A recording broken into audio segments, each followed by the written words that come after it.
I believe you should always say yes to things that terrify you, so I said yes immediately. I was thrilled and overcome, really, because I've had a long history with this festival in various forms. I've been in the marketplace, I've been at gala screenings, I've been in films that are in competition, but I've never really been here as an audience member, but an audience member with a very particular and strong responsibility.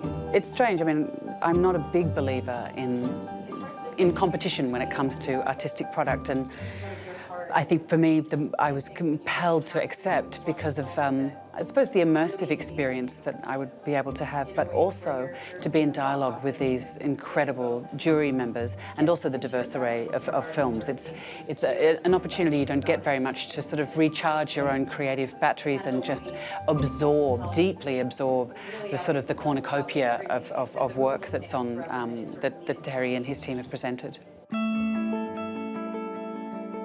I think it will evolve. I think, generally speaking, as an actor, as a producer, I'm very open-minded. I might have strong opinions, but I'm very open to have those changed. Because when I'm making work myself, I don't know how to make it unless I'm in dialogue with people. I'm not a fan of, even though I'm talking a lot right now, I'm not a great fan of monologue.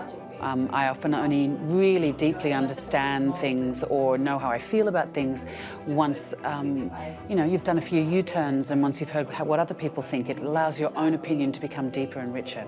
So I think I'm going to be pretty collaborative. I think it's just in my bones.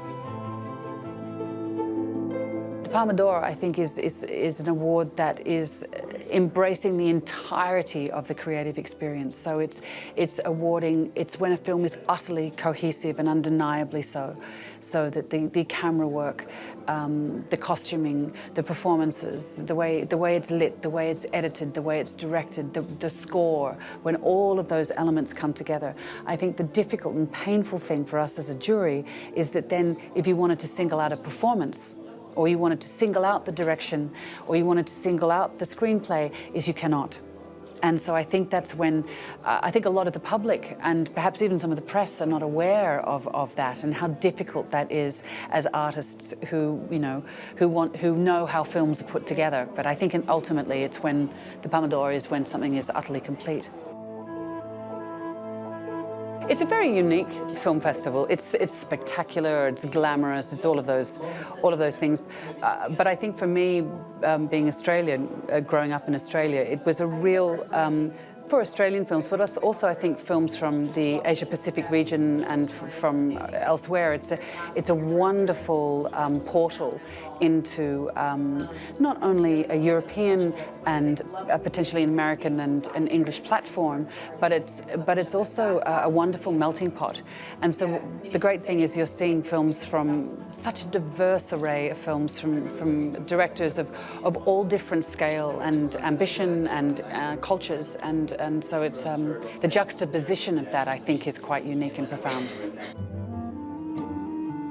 I think one of the quintessential Cannes moments for me was standing at the top of the stairs of the Palais and just seeing the Croisette completely full because they'd come to see Harrison Ford when we were here for the Indiana Jones. And I just thought these people not only love Harrison Ford and the franchise and Spielberg and George Lucas, but they love film. And this is the wonderful thing about Cannes, is there's the jury and the industry members, but there's also a lot of general public here interfacing with the press. So there's a really interesting dynamic that's produced. So I think it's probably that I remember most.